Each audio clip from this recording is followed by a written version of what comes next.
Selamat sore para netizen dimanapun kita berada, salam inspirasi bagi kita semua. Ya, warga menggugat terkait dengan undang-undang pilkada, minta ada kotak kosong di semua surat suara. Top ya, bagus ya, saya setuju kalau ini ya. Mengapa harus siapkan kotak kosong ya? Karena yang dibenturkan pemilihnya adalah pemilih satu tidak suka, pemilih dua tidak suka, apalagi pemilih tiga. Mending adakan kotak kosong.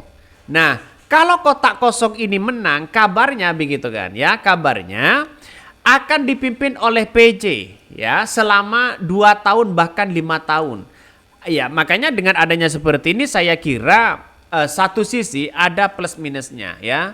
Plus minusnya di situ adalah ketika masyarakat mencoblos ya dengan kotak kosong timbal balik sebagai seorang mencoblos ya mereka kan hanya memuaskan diri sendiri. Itu satu.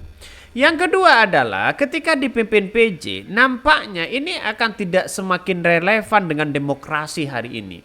Ya, tidak tahu tidak dipilih ya dengan masyarakat, tidak berkontestan tiba-tiba terpilih. Itu kan juga ada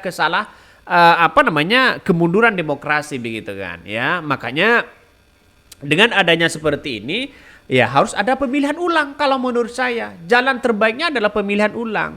Artinya apa? Artinya bahwa nanti ya diputuskan saja bahwa kalau ada kotak kosong di setiap pemilihan, lalu kemudian kotak kosong itu adalah menang, maka ini akan dirubah kembali pemilihannya.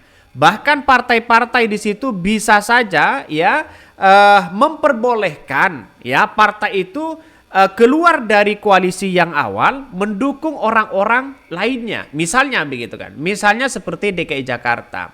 Ada kotak kosong. Yang menang di situ adalah misalnya kotak kosong. Ridwan Kamil dan dengan Pramono mereka kalah misalnya.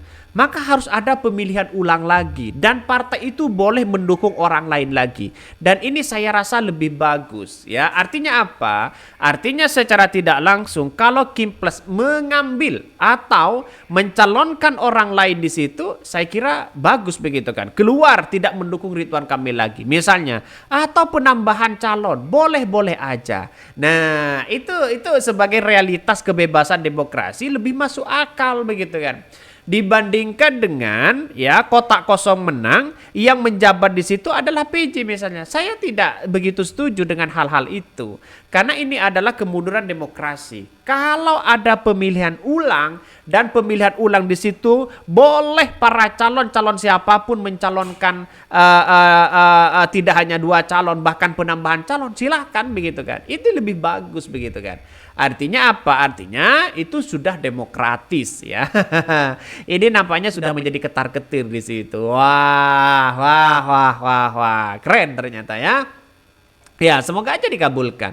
Tapi nampaknya begitu kan ya, di Mahkamah Konstitusi nantinya kalau digugat ya kita lihat saja orang-orang mereka Kim Plus kan kuat begitu. Coba kita baca ini. Semoga MK tidak lelet dalam penyidangan dan cepat ambil keputusan agar suara warga tak setuju dengan cara-cara operasi jahat memiliki saluran yang konstitusional. Warga gugat undang-undang pilkada minta ada kotak kosong di semua surat suara. Saya setuju ya. Makanya saya setuju dengan pendapat ini. Saya setuju sekali di setiap wilayah atau di tempat-tempat itu ya diberikan kotak kosong. Ya, nanti kotak kosong adalah kalau menang jangan PJ yang kemudian menjabat di situ begitu kan.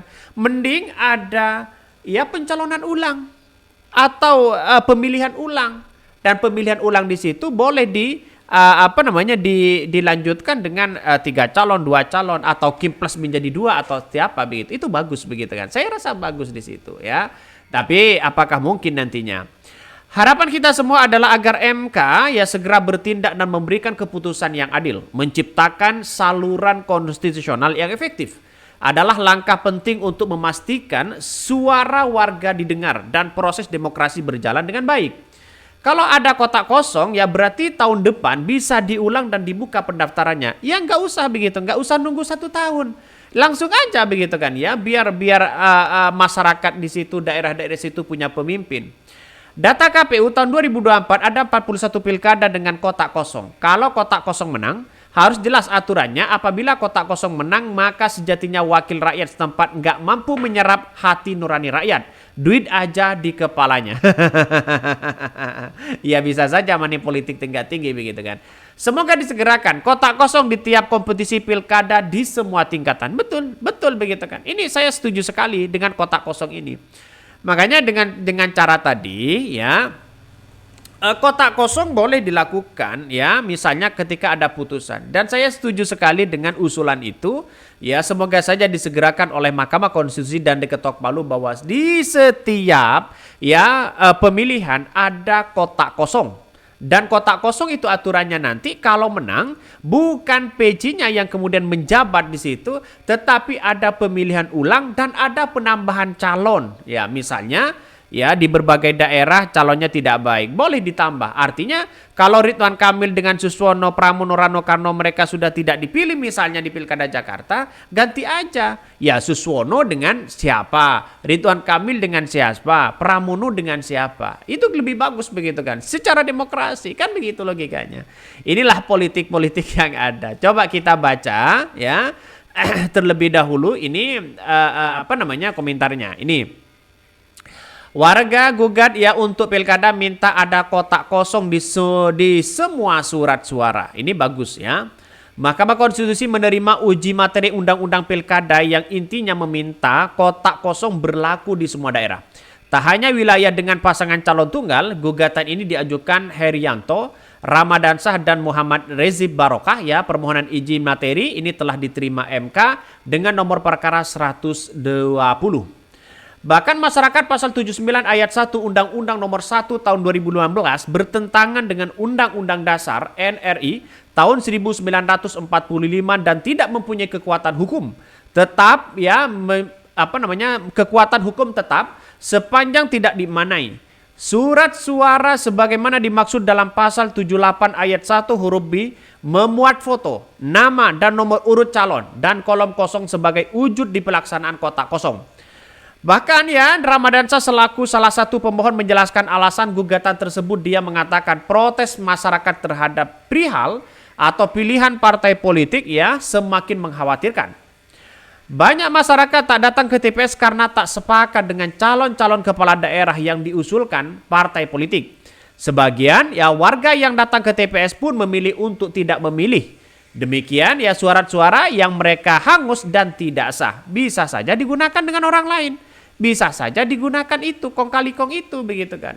Ini pandangan kami adalah Ramadansah dan juga kawan-kawannya menawarkan opsi kotak kosong dalam surat suara. Menurutnya kotak kosong dapat mewakili suara warga yang tak setuju dengan pemilihan partai. Blank vote atau suara kosong di dalamnya ada kehendak daulat rakyat sebagai bentuk protes terhadap kandidat-kandidat yang berkompetisi. Sehingga keberadaan blank vote itu atau suara kosong harus diakui sebagai suara sah. Ramadansah menyampaikan kotak kosong bukan praktek baru. Beberapa negara sudah menerapkan, yaitu Kolombia, ada Spanyol, ada Argentina, ada Perancis, ada Mongolia, ada Ekuador, ada Bolivia, ada Brasil, ada Swiss, Swedia, Belanda, dan beberapa negara bagian Amerika Serikat seperti Nevada juga sama menyiapkan kotak kosong. Nah, nanti aturannya adalah kotak kosong di situ ya harus ada solusi begitu kan. Artinya kalau kotak kosong mereka menang, maka solusi terbaik adalah harus ada pemilihan ulang dan harus ada pencalonan ulang. Pencalonan ulang itu artinya apa? Artinya yang awalnya misalnya si A tidak menang, boleh si A versus si B atau si B bergabung kepada si A. Boleh-boleh aja, tergantung siapa lagi begitu kan. Nah, inilah baru ya tergantung dari masyarakat. Nah menurut saya agak bagus begitu dengan ide-ide seperti itu. Mungkin itu yang kami sampaikan. Tonton terus channel Khodari Podcast Rakyat ini, jangan lupa di subscribe.